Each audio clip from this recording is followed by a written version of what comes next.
We got a good one for you today, y'all. Here's a hint. $1. You got that one figured out yet? Yeah, crew, we're talking the beef checkoff. Let's get ready and ranch it up.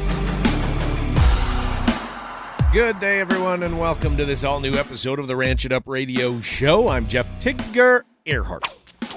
A big thank you goes out to our partners, ranchchannel.com. If it's not one of your favorites, it should be. You can check out the markets and all kinds of new listings that come out each and every week. Head to ranchchannel.com. The Happy Toy Maker. You got to check out this one, the Happy Toy Maker. Go to his website. Christmas is right around the corner. If you want toys to last a lifetime, head to the Happy Toy Maker. Jorgensen Land and Cattle. We've got another one of their sales that's coming up rather quick, y'all. Clear Springs Cattle Company bringing us the mature cow and red heifer dispersal sale. Transova Genetics. Axiota Animal Health bringing us Multi-Min and Lactopro. Stockman's Livestock Exchange. The American Gelbvieh Association. Imogene Ingredients and Pharmatan. Westway Feed Products. Medora Boot and Western Wear. Allied Genetic Resources and Allied Feeding Partners, LivestockMarket.com, EquineMarket.com, AuctionTime.com, the Tri-State Livestock News, RFD TV, Wrangler, and this fine radio station. Cow Country News, you know, the cow stuff. We're going to dive down the rabbit hole about the beef checkoff in just a few minutes, but some news stories I need to share with y'all. Heading to Florida to start out with. The U.S. District Court in northern Florida has ruled against Upside Foods' request for a preliminary injunction on the state's law banning the sale, offer for sale, distribution, or manufacture for sale of cultivated meat within its borders. The Berkeley, California-based Upside Foods sued the state in August, claiming that the Florida law, which took effect July 1st, is unconstitutional. The company has made a public campaign of opposing the law, including hosting a Freedom of Food event at which its cultivated chicken was served just days before the ban became effective. The judge's decision on the preliminary injunction does not end the lawsuit, though. The constitutionality of the state's ban is still being addressed. And now staying on the legal side, McDonald's Corporation is suing 9 processors who supplied beef for its sandwiches, alleging that they illegally worked together to manipulate levels of slaughter-ready cattle and beef supply in an effort to maintain high prices starting back in 2015. The Chicago-based fast food giant accused Cargill, JBS, National Beef, Tyson Foods, and their affiliates of artificial elevating the price of beef sold to McDonald's and other customers in a filing last week in the U.S. District Court for the Eastern District of New York. The 97-page lawsuit contends that shrinking profit margins following years of drought nearly 10 years ago prompted the defendants to conspire to violate Section 1 of the Sherman Act by keeping beef prices at supra-competitive levels. The alleged conspiracy involved the companies working together to limit available cattle and beef supply for nearly a decade to keep beef prices high. The suit contends that the companies had multiple opportunities to collude on beef prices by trading competitively sensitive information at trade shows and other industry-related events. McDonald's also seeks a permanent injunction to prevent the defendants from continuing their conduct, the filing said. None of the companies accused of price fixing in the lawsuit have commented on the filing so far. And that's all I've got for y'all on the news. Now, when we come back, we're talking the beef checkoff. Keep it locked right here, the Ranch It Up Radio Show. We'll be back after this. The best way to raise beef on pasture, on crop residue, or in a dry lot, it's Westway Feed Products. Westway liquid supplements support increased forage utilization, efficiency, convenience, and sustainability. Find your nearest rep by calling 800-800-7517 or head to westwayfeed.com on Facebook, Instagram, LinkedIn, and TikTok. There's still lots of time to market those calves. Add Allied Genetic Resources and Allied Feeding Partners to the list of marketing options. With over 30,000 feeder cattle marketing annually, the Allied Genetic team works to help commercial producers capture top dollars. Contact any of the Allied team by heading to AlliedGeneticResources.com. Howdy, folks. Do you have that young cow kid in your life and trying to find the perfect gift this holiday season? Look no further than the Happy Toy Maker. Order now in time for Christmas at thehappytoymaker.com and check them out on Facebook. Toys that last a lifetime. Producers, pay attention now. Are you ready to take your herd to the next level? Discover Transova Genetics. As the leader in advanced reproductive technologies, Transova offers services like embryo transfer, IVF, and genetic preservation. Enhance your herd's genetics, increase productivity, and achieve your breeding goals with the expert team from Transova Genetics. Visit transova.com today and unlock your herd's full potential. Transova Genetics, leading the way in animal reproduction. Should I sell heifers or keep some as replacements? Consider upgrading your cow herd with maternal instinct and stayability, all while providing that extra shot of heterosis. Look no further than Gelbvieh and Balancer Genetics. Discover the cow power with Gelbvieh and Balancer. Gelbvieh and Balancer. Smart, reliable, predictable. Head to gelbvieh.org. Cattle Battle. Hey crew, welcome back to the Ranch It Up Radio Show. It's the most information packed into a 30-minute program that you can find. It's your all things ranching newscast, and so glad to be hanging out with y'all. Questions, comments, concerns, criticisms, rants, it doesn't matter. Give us a call or fire us a text. 707-RANCH-20. That's 707-726-2420. Our email, ranchitupshow@gmail.com. Prowling around social media at Ranch It Up Show. The Beef Checkoff. Lots of questions, or I should say lots of comments, ideas, pros and cons for the Beef Checkoff. Perfect time to break this one down because a lot of you are hauling your calves to town, for example, and the local sale barn will withhold $1 per head that gets sent to the Beef Checkoff. So let's break this one down on how the dollars are spent, where to see how those dollars are spent, and why. Andy Bishop, beef producer from Kentucky and chairman of the Cattlemen's Beef Board, which oversees the Beef Checkoff, joins us today. Hey, Andy, thanks so much for visiting with us. Before we get into the Beef Checkoff by itself, let's first talk the Cattlemen's Beef Board, what it is and how it works. That is probably, I would say, the best place to start this conversation. So the Cattlemen's Beef Board is selected by the U.S. Secretary of Ag. Each state that has cattle, obviously, get to send up representatives to the U.S. Secretary of Agriculture, who are then selected by that secretary and placed on the Cattlemen's Beef Board for a term of 3 years. And you can do 2 terms back to back, which would be 6 years. Right now, there are 99 beef board members made up of 92 producers. 85% of those producers are cow-calf producers from all over the country. The rest of them stocker backgrounders and a couple feeders, cattle feeders, small cattle feeders. And then there are 7 importers on there. The importers get spots on there because of the amount of cattle that they import, or mainly box beef. I think 72% last year of the imports was lean trim. So they get a box beef equivalent per head, and that's how they pay into the checkoff, but they also get a spot on that board. So what is the purpose of the CBB? So the CBB basically oversees the checkoff dollars at the national level. As you and I know, that first dollar comes into the collection point in each state. The state keeps 50 cents, and then 50 cents comes up to us at the Cattlemen's Beef Board. So the goal of that Cattlemen's Beef Board is to listen to contractors who come out and give us requests. We call them authorization requests. They give us requests for funding to say, hey, we're going to do this program, we're going to do that program. It's nutritional research, it's sustainability promotion, it's advertising and marketing in big cities up in the Northeast. It's doing those kind of programs, a STEM program, for example, with Farm Bureau, where we're bringing science teachers from big inner cities out to the farm and ranch and teaching them what we do on the farm and ranch.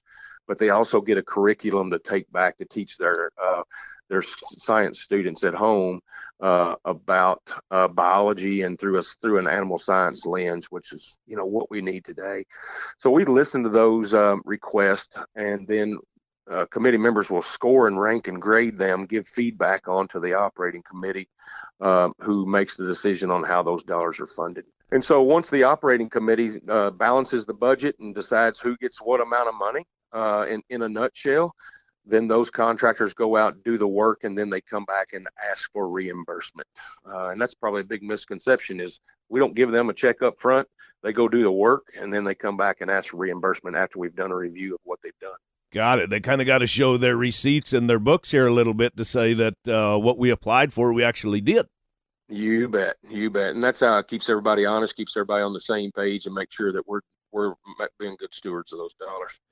Now, when we move into the checkoff, this gets to be a heated debate back and forth and different things. All programs and everything that we're doing, there needs to be some checks and balances. There needs to be people reviewing. And here's where I think, Andy, so much of the confusion comes into play, because you and I are cattle producers, right? And we understand how it is. 9 out of 10 times, we're outside doing something. We're in the field literally. And when we get information to us, it's when we have time. And I think that is the big struggle when it comes to those of us that live at the end of dirt roads, is staying on top of everything that we should. So a lot of people, I know this, and you know this too, you've had 1,000 conversations, they wonder where the dollars are going. And there's a lot of people, they support the checkoff, but they say, but where is it going? I'm not understanding how we're doing this. And you mentioned a number of these different programs,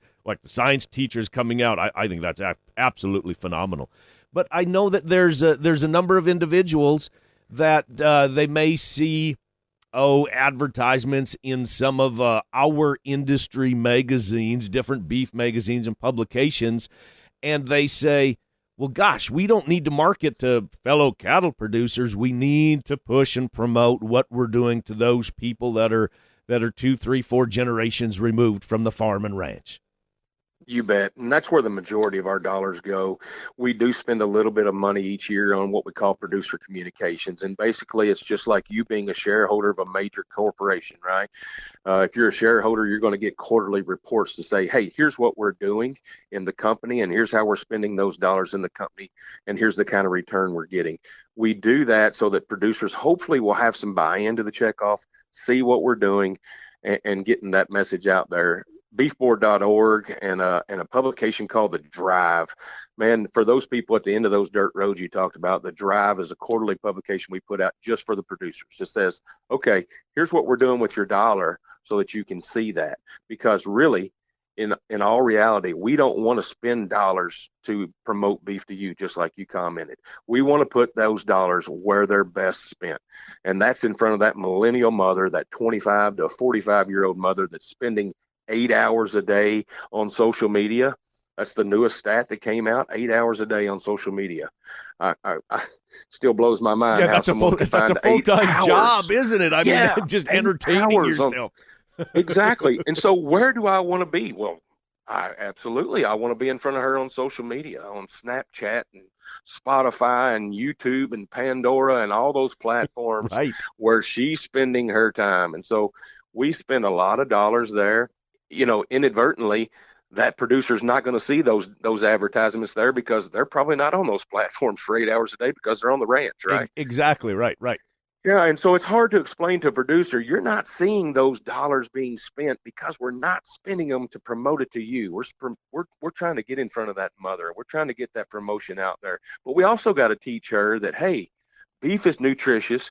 It's great for your children to eat at an early age. And so we've got to do that nutritional research to provide a basis for those mothers to have belief in our product. And then we got to get that message out there to her. And so it's a catch-22. We want our producers to know what we're doing, but at the same time, we don't want them to see our advertising because we want it to be in front of our target audience, which is that person making those buying decisions. Now, here's where I come in and say, yeah, but that's my job. And you know that we are big believers in, regardless which side of the fence a person is on about any topic under the sun. You know this about us, Andy, that we want people to come together and just have discussions. Let's talk about this thing, especially if people don't believe in maybe what one organization is saying or the other organization. I always encourage them to come to those meetings, go to those national conventions, sit in, let your opinion, your voice be heard. So spinning off of that, those people that want to have input or want to ask questions or have ideas, how do we go about sharing them? How do we go about communicating maybe our frustrations, or maybe to just say, I really liked this. This was a good idea. Like that you were talking about with the science teachers. That I still just think that's absolutely wonderful. So how do we go about just being part of that, of sharing the pros and the cons of doing what I said, starting those conversations? Where do we go? Yeah, I think, the first place is to get involved at your local association, your local cattlemen's association. And then, you have an opportunity at your state level to be involved in the beef council, those state beef councils that are doing that work at the state level. And then, if you really want to get involved, sign up to be on the beef board. Try to get your name in the hat and get on the beef board if you're really passionate about getting involved. If you want to be involved and you want to know what's going on, but kind of do it from 30,000 feet, right? I don't have time to go do these things, but I still want to know and I still want to give my comments. Beefboard.org is the website that you can find everything about the Checkoff that we're doing. All the programs are there. All the budgets are there. All the accounting is there as well. So you can see, you can dig as deep as you want to about the Checkoff on there. But links to the contractors and what they're doing are there. But also message boards where you can send your ideas up to the beef board. But the fastest way to get those ideas to people is find the people that sit on your state beef councils and get those ideas out to them and let them push those up through the chain. But I encourage every producer, know what that dollar's doing. Go spend just an hour on beefboard.org and look at what we're doing with those dollars. And we just did a ROI study, and it was a $13.92 return on investment. And that is, I don't know about you, but if I can spend $1 on my operation and get $13.92 back, I'm gonna double down and do that. Yeah, and, I'm in, right. I laugh and joke about it when I'm talking to crowds, groups of cattlemen across the country, and I say, if I want to take my money and give it to somebody where I know they're going to do the best job of being efficient and operating on thin margins, it's the cattle rancher. Those guys know how to make money with really, really thin margins. We've been doing it for hundreds of years. And so that's who I want being a steward of my dollar, and that's what the beef board's doing. Andy Bishop, chairman of the Cattlemen's Beef Board, thank you so much for the time. Now, we're going to have Andy back again next week as we discuss more of the beef checkoff and where and how your dollar is being spent. But in the meantime, to read more, the website that Andy mentioned, beefboard.org, is a tremendous resource. There, too, you can sign up for the newsletter that he was talking about called The Drive. Now, check it out, y'all. And we want to hear from you.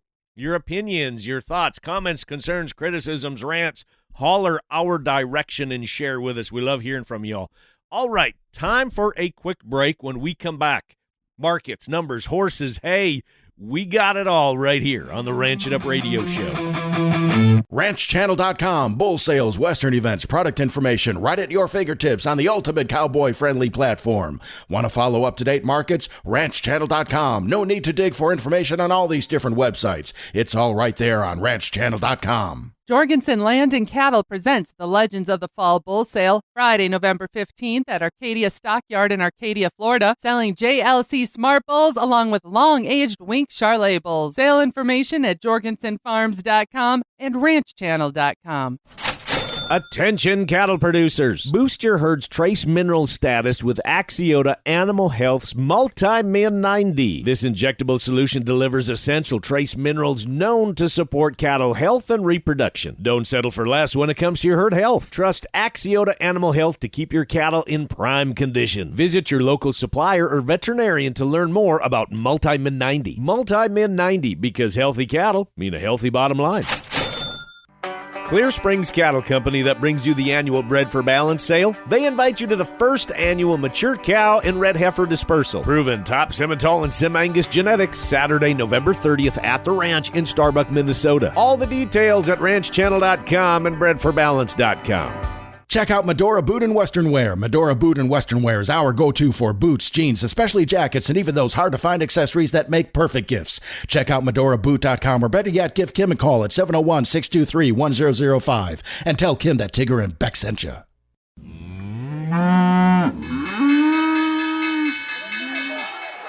Welcome back, everyone, to the Ranch It Up radio show. It's that time in the program. We check in with Kirk Donsbach, StoneX Financial Incorporated. We recap the markets from the previous week, try to give us a little idea of maybe what could potentially happen here in the future. So, Kirk, numbers, what's going on? Good morning, Tigger, and all your listeners out there. As of Friday, October 11th, November feeder futures closed the week at 249.42.5. That's up 2.5 cents on the week, with the CME feeder index up 327 at 250.05 on the week. That left the basis a positive 47.5 cents versus October futures and positive 62.5 cents versus November futures. December live closed the week at 187.45. That's up 40 cents on the week, with cash trading 187 in the south and 187 to 188 in the north. That left the 5-area weighted average up 5 cents at 187.08. And the basis versus October futures a negative $1.34.5. That over negative basis this close to expiration did cause 10 deliveries versus October futures on Friday. That's notable. The weekly slaughter was 586,000 head. That's down 25,000 head from last week and 30,000 head less than the same week last year. Choice boxes showed considerable strength this week, up $8.64 to end the week at $311.22. December corn closed the week at $416.5. That's down 8 3/4 cents on the week. Hey all, Mark VanZee with EquineMarket.com. Coming up this Wednesday, October 23rd, we have our monthly online horse and hay auction. Bidding opens at just $100, no reserves. All horses will sell. Featured lots include Zippo's Little Doc, a Sorrel AQHA mare, 2003 by Mr. Code Red at a little bit of Zippo. Very social and gentle mare. She's laid back, trustworthy around the kids. She's well-mannered. While she's being trimmed or shod, she loads and hauls great. She trail rides alone or in a group from Malchow Farms in Cookeville, Tennessee. YO Foxy-Eyed Bow, a Red Roan AQHA filly.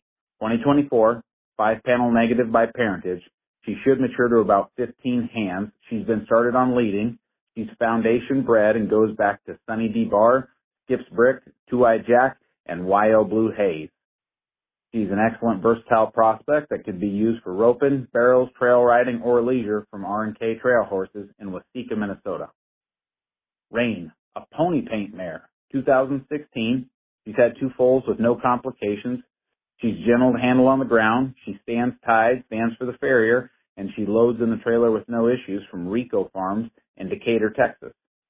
Featured hay lots include 23 tons of large square alfalfa, 3x4x8, 1,350 pounds, 137 RFB, third cutting, shedded, baled at 18% moisture and 20% crude protein. It's been tested from Keller Farms in Sand Creek, Michigan. 80 small square alfalfa bales, selling on 4 lots of 20, fourth cutting, poly-twined, irrigated, no rain from Cobb's Auctions in David City, Nebraska, and 40 small square alfalfa bales, poly-twined, second cutting, horse quality, no rain from Cobb's Auctions. Bidding is currently live, but all horses will sell the morning of Wednesday, October 23rd at 10 a.m. Central Time. Got a horse to sell? Regular online horse auctions, 4th Wednesday of every month, with hay sales every Wednesday on EquineMarket.com and AuctionTime.com. Are you looking for more ways to add value to the beef you sell directly to consumers? Hey, I'm Shaye Wanner, and I'm the host of the Casual Cattle Conversations podcast. Sierra Jepson is helping ranchers sell more valuable beef, and her approach starts with butchers. Her traveling butcher school, Butcher Solutions LLC, allows her to train butchers across America to better understand carcass breakdown and how to pull more valuable cuts from each animal. Here's Sierra's perspective. Because all of our consumers, they want that whole beef animal to be ribeyes and tenderloins. And at the end of the day, those ribeyes and tenderloins only make up about 8% of the beef carcass. And so how do we use the other percentage of that carcass? Because 20% in the chuck and 20% in the round. It's like not a lot of really tender steaks come out of the chuck and the round if you're cutting them on the bandsaw. But if you bone them out, we can actually get the flat iron steak and the Delmonicos. And so working with butchers to show them how do we cut down on how much grind and how many roasts that we have? Because for all those livestock producers that are trying to manage a branded meats program or are trying to sell more freezer beef or just trying to sell more carcasses, the more grillable items that we can get off of our beef carcasses, the more beef that we're going to sell. And the more exciting we can make them, the better. Listen to the full story by searching for Casual Cattle Conversations on your favorite podcast player.